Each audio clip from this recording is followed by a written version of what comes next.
بسم اللہ الرحمن الرحیم۔ ناظرین کرام، آخری عمر میں حضرت سید میرا حسین زنجانی رحمۃ اللہ علیہ کے عقیدت مندوں میں کافی اضافہ ہو گیا تھا۔ ایک دفعہ 3 آدمیوں نے آپ کی شہرت سنی کہ آپ اللہ کے فقیر ہیں، لہٰذا آپ کی خدمت میں کاروبار میں خیر و برکت کی دعا کروانے کی غرض سے آنے کا ارادہ کیا۔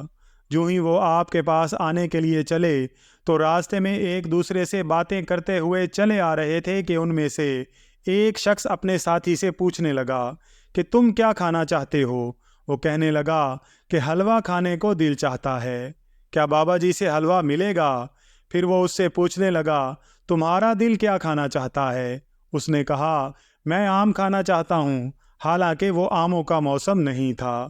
پھر دونوں تیسرے سے پوچھنے لگے کہ تمہارا دل کیا چاہتا ہے؟ اس نے کہا کہ حضرت ہمیں پکوڑے کھلائیں گے۔ باتیں کرتے ہوئے سفر کٹ گیا اور حضرت سید میرا حسین زنجانی رحمۃ اللہ علیہ کے پاس آ پہنچے۔ آپ کمرے میں تشریف فرما تھے، یاد الہی میں مگن تھے کہ تینوں دوست آپ کی خدمت میں حاضر ہوئے۔ آپ نے ازراہ مروت ان سے خیر و عافیت پوچھی اور آنے کا مدعا بھی پوچھا۔ انہوں نے کہا سرکار دعا کیجئے کہ ہم اجناس کے تھوک کے کاروباری ہیں، ہمارا کاروبار خراب ہو گیا ہے، ذریعہ آمدن کم ہو گیا ہے، آپ نے ان کے لیے کاروبار میں برکت کی دعا فرمائی۔ اس کے بعد آپ کے پاس کچھ کھجوریں پڑی ہوئی تھیں، آپ نے مہمان نوازی کے طور پر وہ کھجوریں ان کی خدمت میں پیش کی اور تناول فرمانے کو کہا۔ جس شخص نے حلوے کی خواہش کی تھی اس سے مخاطب ہو کر آپ نے فرمایا کہ جناب کھائیے، یہ حلوہ ہی ہے۔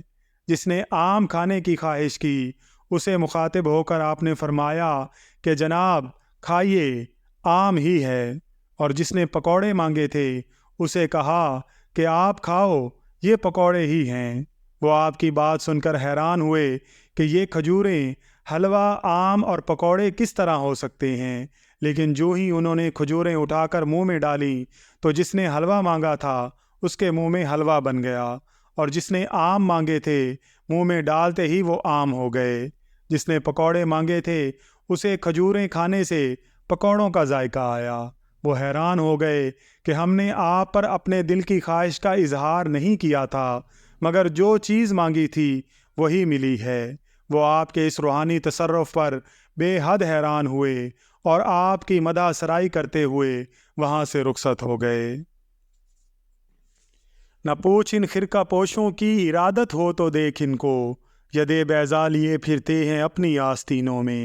ناظرین کرام، ویڈیو پسند آئی ہو تو ویڈیو کو لائک اور شیئر ضرور کیجیے گا، اور اگر آپ چینل پر نئے ہیں تو چینل کو سبسکرائب کر کے بیل آئیکن کو پریس کر دیجیے گا تاکہ ہر نئے آنے والی ویڈیو کا نوٹیفیکیشن آپ کو بر وقت مل سکے۔ اللہ تعالیٰ سے دعا ہے کہ اللہ تعالیٰ ہم سب کا حامی و ناصر ہو، آمین یا رب العالمین۔